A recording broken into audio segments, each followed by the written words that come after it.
నైమిత్తిక తిథులని కొన్ని ఉంటాయి. దీపావళి పండగ ఉందనుకోండి, దీపావళి పండగ నాడు తెల్లవారిపోయాక స్నానం చేయకూడదు.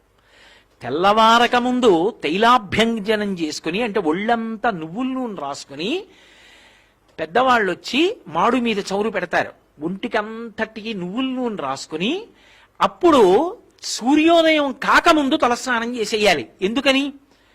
ఎందుకు అలా చెయ్యాలి దీపావళి నాడు అంటే శాస్త్రం చెప్పింది.